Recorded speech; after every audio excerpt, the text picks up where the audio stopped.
taux du livret A va changer à partir de cette date. Début 2025, le taux du livret A et du LDDS devrait changer. Un scénario plausible car la période de gel actée initialement arrivera à terme à cette date. État des lieux. Voici pourquoi le taux du livret A va baisser l'année prochaine. Pour mémoire, le taux de rémunération du livret A est resté figé à 3% depuis juillet 2023, une mesure actée par le ministre de l'économie Bruno Le Maire pour sécuriser, stabiliser et donner de la visibilité à l'ensemble de l'écosystème de l'épargne réglementée. Mais cela va changer au début de l'année 2025. De fait, le nouveau taux du livret A dépend énormément des décisions prises par le gouvernement. Les résultats des élections législatives vont probablement changer la donne. Malgré cela, la formule de calcul est toujours d'actualité. Rappelons que celle-ci s'appuie sur deux variables. D'un côté, il y a l'inflation hors tabac et de l'autre, le taux interbancaire.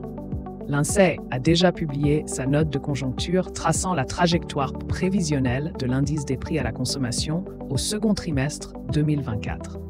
Dans le détail, l'inflation hors tabac devrait s'établir à près de 1,85% en moyenne, contre 2,33% au premier trimestre. Le taux interbancaire Ester, quant à lui, reste aujourd'hui à 3,9%.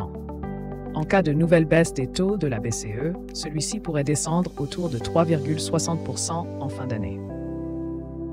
Une mise à jour qui concernera aussi le LDDS.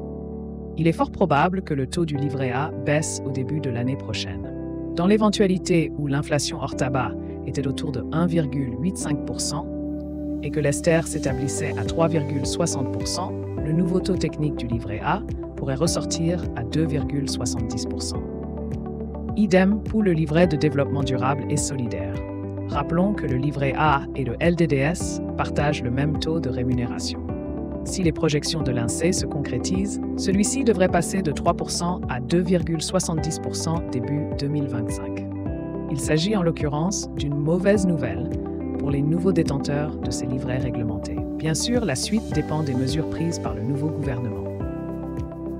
Quitte du taux de rémunération du LEP. Contrairement au livret A, le livret d'épargne populaire évolue en fonction du niveau de l'inflation. Compte tenu d'une inflation en net repli, son taux d'intérêt est voué à chuter au 1er août 2024. Il passerait ainsi de 5% à 4%. Une mauvaise nouvelle pour les titulaires du LEP. De fait, le LEP et le livret A sont rattachés.